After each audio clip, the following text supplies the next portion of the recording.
Today we are going to make a new style of potato and carrot farm so you can more easily and quickly farm them to use in making golden carrots or baked potatoes for food, for trading with villagers, or even to run through a smoker for a lot of experience points. Let's go. And real quick, here is the material list. You can find this list in the description below, just to give you a brief explainer. All this smooth stone is what you'll see surrounding the farm as we build it. All the dirt is just where the crops are going to be planted, so you may not need all this dirt if you're already building in a space on the ground. You have a lot of potatoes and carrots. You're going to see I show you that you really only need to have a few just to get your villagers started, and then they can take things from there and build the farm up. But if you want to know the full amounts, here's what you're looking at here and here. As far as other materials, a lot of these can be substituted for things. You need all of these in terms of fences. You need 48 plus 13 trapdoors. Any type is fine. That's what I use just for aesthetics. You need 32 brick walls, or it could be fence posts or other things as well to put your lanterns on top of. 32 lanterns or torches would be okay as well. 4 composters, 1 bed, 23 hoppers, a comparator, a redstone torch, a note block. We put a bone block underneath the note block. That way it makes a certain sound. It's not going to be as loud to you as you have to listen to it go off repeatedly. And 10 chests for the storage. The chests and the hoppers are going to be kind of up to you as well, depending on how you want to make the storage system. Okay, so we're going to go over my preferred method of making this farm. Now, you could do the collection system 2 different ways. We're going to be using the way today that is going to use the Allay. Now, you can also do the old style system of putting a hopper minecart on rails underneath your platform. If you want to see that system in detail, check out my wheat farm video. It is done the exact same way. Just the platform is going to be a little bit bigger here. That's all. I'll make sure I link that up in the video here so you can click and watch that video. We're actually going to start with the area that the Allay is going to drop off the items. So what we're going to do is I'm actually just going to build up off of the ground, but just know that you can make this thing kind of wherever you want to. But the way I'm showing it to you, the storage of this will be a few blocks underground, but we're going to start with what's going to be ground level. And just so you guys can see everything easily on my world, I'm going to say my ground level is right here. So we're going to start with a central block, and we're going to go out 2 blocks in each direction, making a 5x5 platform, just like this. Now, this is where our Allay is going to be dropping our items off. We're actually going to get rid of this little center part because this is where we're going to put our note block. So place your note block right here, go underneath, place another solid block of any type. If you use a bone block or a gold block, it'll actually make it so the sound that the note block makes for you doesn't sound as loud. It doesn't change anything with the Allay. We're going to go down below this by 1 like that. We're going to put a torch right here, and then we're going to come out from it like this. We are going to go 3 blocks out. We're going to place a comparator here. We're going to have a hopper facing into each other like this. So those 2 hoppers are looking at each other. And if I put an item in here, you'll see our little note block is working. And then from there, we can surround this area with 3 trapdoors, just like this.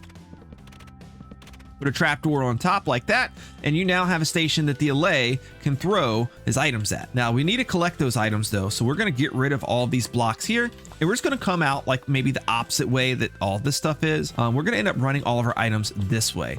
So if we run everything like this, all of our items from these hoppers are all pointing into this direction. If I go underneath and look, you can kind of see where all the hoppers are pointing. And then we are going to want to get away from this block because we don't want to have any items get stuck because this is turning on and off with redstone power. So I'm gonna put a temporary block right there. I'm gonna come forward 1 more like this, and then we're gonna come down a couple blocks just so we kind of clear the floor area. So let me place another couple temporary blocks right there. Couple hoppers facing forward. And then now I think we're good to where we could run our chests for the storage system really wherever we'd want to. So if I wanted to, for example, I could pull a block down here, come over a little ways, run hoppers in this direction like this. This will take all of our items down. And then I can place some chests down. This is just a super basic storage system that is going to store all of our items without really having to worry too much about redstone or anything like that. If we put some hoppers going into the back of these, this is your standard storage system where everything travels through the hoppers. It'll come down, the items will move over, but it gets sucked up by the hoppers below. So what'll end up happening is this little section right here will get items first, and it'll fill all the way up, and then it'll fill all the way up, and it'll work its way down. You can make this storage system as big or small as you like. This one's maybe a little bit on the larger side, but if you want to make it smaller, you can. Next thing you're going to want to do is actually measure out how big this farm is going to be. Now, in this area right here, if you want to put it in now, you can. We're going to end up just having a fence that goes across here.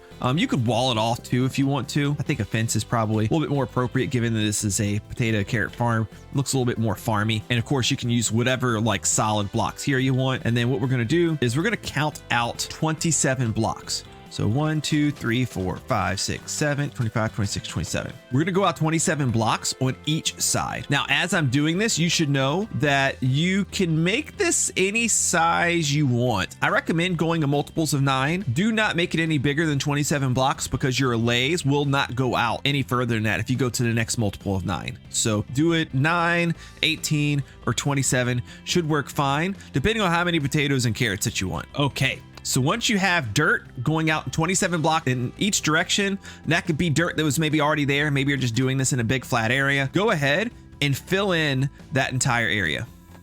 Okay, I know this thing's a little hard to see because it blends in with the ground, but after we do that, we're just gonna go ahead and add in a border, and I'm gonna make the border different just so you guys can kind of see our area a little bit better. But this border is just simply going to have fence on it, and it's gonna keep our farmers in here. So get a border all the way around and throw in fence all the way around. Okay, so general rule here for you guys, if you're going with the smallest version that I recommended, which is the 9 blocks around, you'll only need 1 villager. If you're gonna go with the medium size, which would be 18 blocks in each direction, I would go with 2 villagers and you'll split the farm in half. In our case, we're going with the largest version, the 27 blocks. So you're gonna need to have 4 villagers here, which means we're gonna need to have 4 villager pens. So I'm just gonna come off of the middle of each one of these sides and just separate these areas out like so.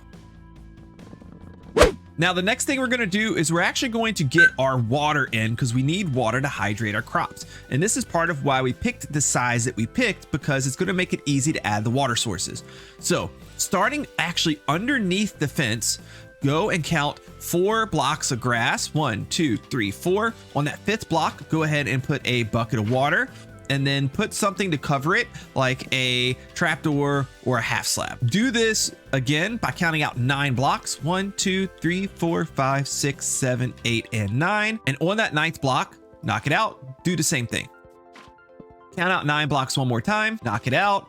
Add in water. Put a trapdoor. And you should see that you have 1, 2, 3, 4 blocks at the end. Go ahead and do this along all 4 rows.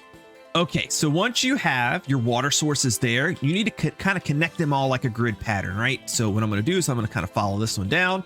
I see that one needs to go here because it's intersecting the 2 areas. Put down water, put down trapdoor, do the same thing. Follow this line down. Another one goes here, follow it down, another goes here. And then I'm going to kind of just go back to this one right here and do the same thing. Follow it down, an intersection, and I'm going to do that everywhere that 2 of these things intersect. Then that's going to make sure that our entire area is going to be fully saturated with water so crops can grow everywhere.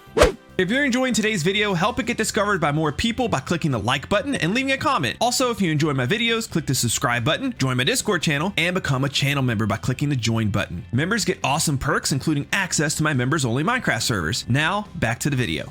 Okay, so my next recommended step for you is to actually bring villagers over. Now, it's usually going to be easier to do them one at a time because then you're not going to have to worry about the linking and things like that, but you could bring them all over at once if you want to. It just may require you shifting them around a little bit. But once you get your villagers over here, you're going to want to have a couple things for them. You're going to want a composter. That way it links up to it and he becomes a farmer. And also for him to become a farmer, he needs to be part of a village. So we need to put a bed down. We're going to put the bed down outside of this area because he doesn't need to sleep in it, and that would take up some of our space.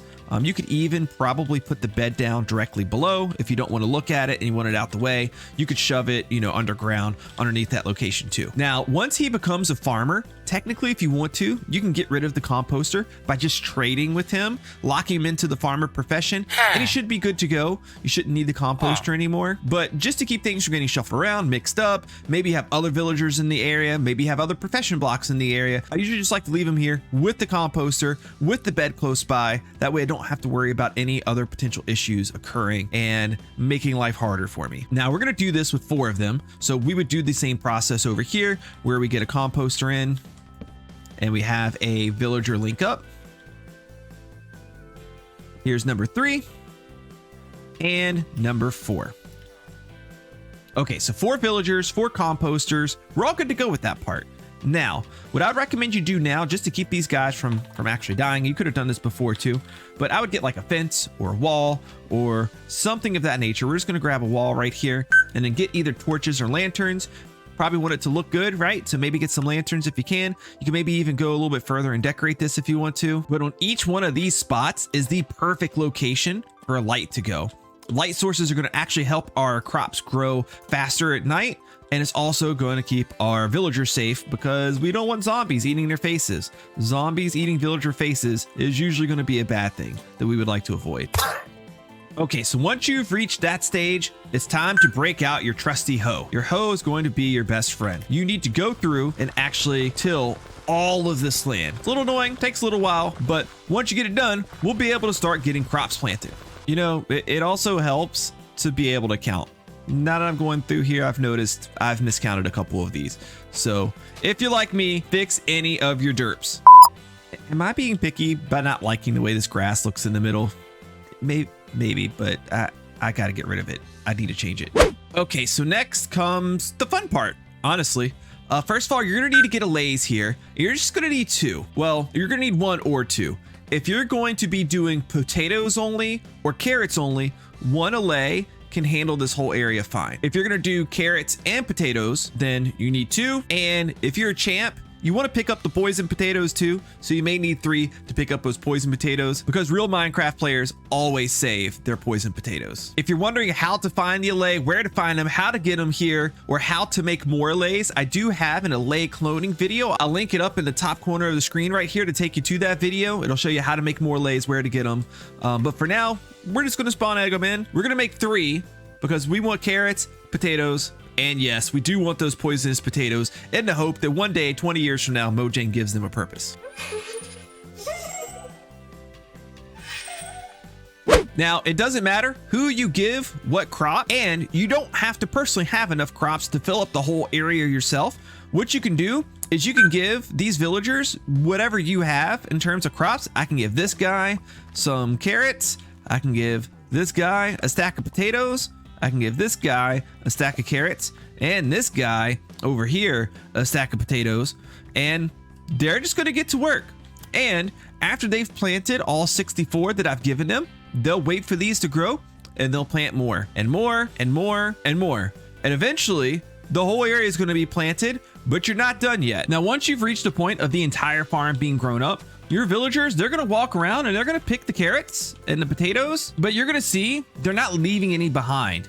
That's fine, because these guys are actually going to fill up their own inventory all the way full of potatoes or carrots, whichever side you have them on. What that means is you don't have to do a lot of the work yourself. You can just, from the beginning of these guys starting to set stuff down, you can just leave them be, let them do their thing, and they're going to eventually fill their inventories. And then once their inventories do get full, you end up with this happening. They start walking around, they pick the carrots, they pick the potatoes, and they stay there on the ground for the Allay to come pick up, take over to the drop-off station, and throw in.